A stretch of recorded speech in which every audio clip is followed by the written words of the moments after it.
Part 1 of Starting from a cat to a neon undead jousting horse because it's one of my dream pets.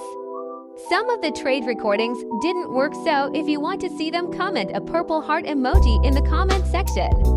And if there's enough purple hearts, I'll go in my trade license and take some screenshots and do a video. I really thought she was going to decline that one. By the way guys, this is an out account. Old pet.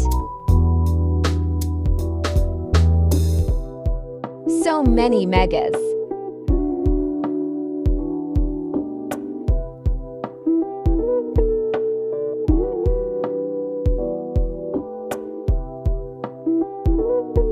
Happy about this trade.